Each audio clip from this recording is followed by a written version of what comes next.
Hi boys and girls, it's Mrs. Coulson. I am going to just introduce one of our stories. This is one of the stories that we're going to be working on this week, and we're going to start it today, and I'm going to include a lot of activities that go along with this, and we're just going to keep an eye on this one.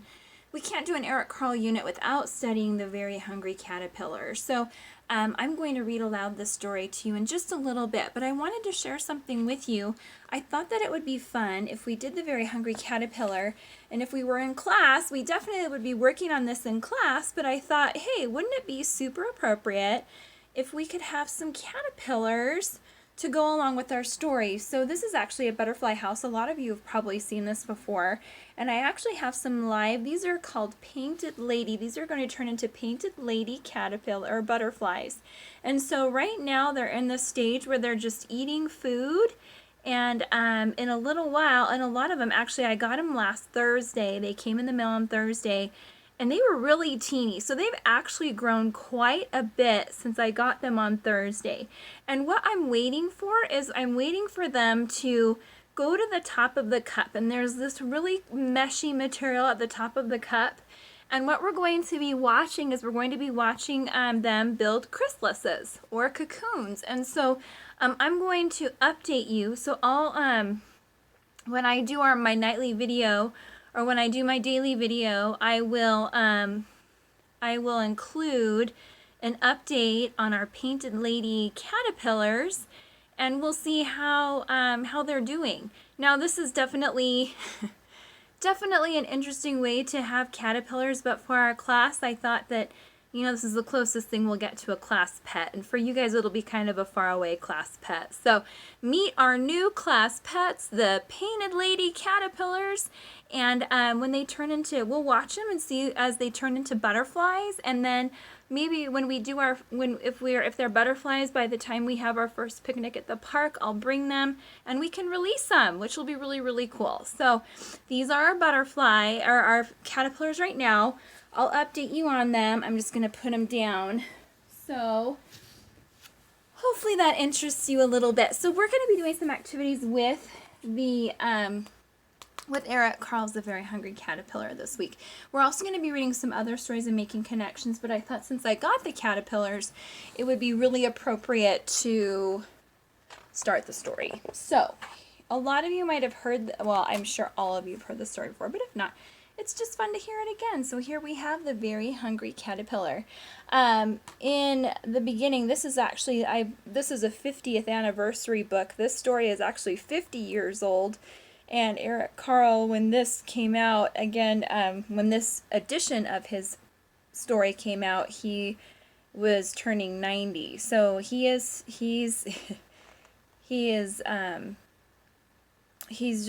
writes a note in here to everybody just saying how wonderful it is that his book that he wrote in 1969, a very long time ago, has been loved for 50 years. And we love his books very much. And so he dedicates his book to his sister Christina, and here we go. Now remember, we talked about text features, and Eric Carle has some interesting text features.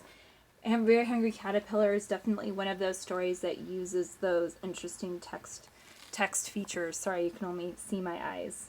I'm just going to read it like this. That's the way it goes. All right, it says, in the light of the moon, a little egg lay on a leaf.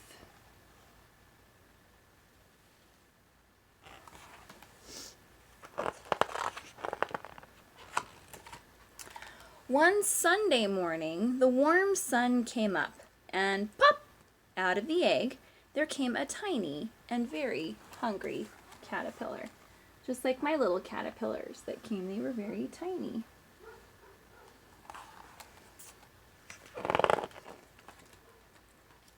He started to look for some food. On Monday, he ate through one apple, but he was still hungry.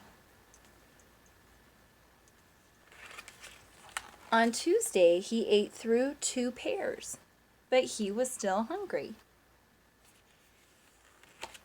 On Wednesday, he ate through 3 plums, but he was still hungry. On Thursday, he ate through 4 strawberries, but he was still hungry. On Friday, he ate through 5 oranges, but he was still hungry. On Saturday, he ate through 1 piece of chocolate cake, 1 ice cream cone, 1 pickle, 1 slice of Swiss cheese, 1 slice of salami, 1 lollipop, 1 piece of cherry pie, 1 sausage, 1 cupcake, and 1 slice of watermelon. That night, he had a stomach ache. I like his little face there. I'm wondering, do you ever feel that way if you eat too much? Do you feel like the hungry caterpillar? Can you make a connection to maybe sometimes eating too many sweets or too much food that's not healthy for you? And it gives you a tummy ache. The next day was Sunday again. The caterpillar ate through 1 nice green leaf. And after that, he felt better. So what made him feel better after all of that junk food?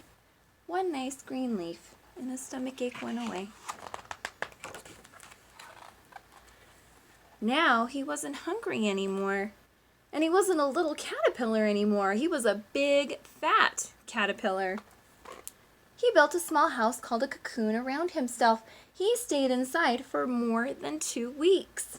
Then he nibbled a hole in the cocoon, pushed his way out, and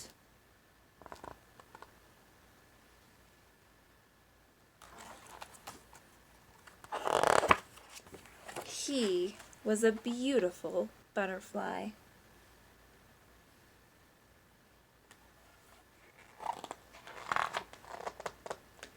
The end. And then it just goes through and just talks about, it gives a really cool history about the very hungry caterpillar. And there's it just talks about how he created it and how he created the pictures. So this is a picture of Eric Carle in 1969, and this is a picture of him doing his artwork. And I'm going to include a link to a video that talks about how Eric Carle creates his illustrations for his books, because it's not just painting. He actually uses things like tissue paper, and he uses lots of texture.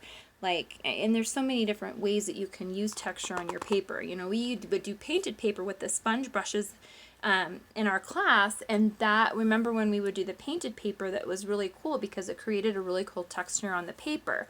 And so that's kind of what Eric Carle would do, but he would use more than just a sponge brush. You could use forks, you could use anything that would create a texture on the paper, and that's what made his illustrations so cool. He also used a lot of tissue paper. So I'm going to include a link to a video that explains how he does his artwork and creates books like The Very Hungry Caterpillar, because they are super duper cool.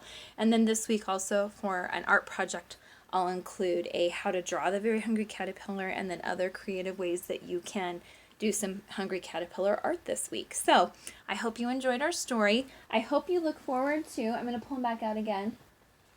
We're going to learn about our painted lady caterpillars. Now these guys are a little bit different because they don't eat the same food.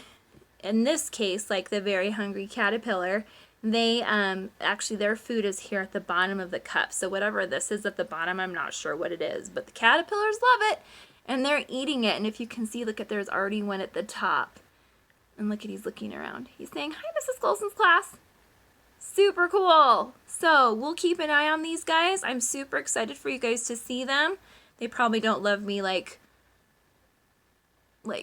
carrying them around all over the place. We might start to see some chrysalises soon. So we will talk soon. Bye, guys.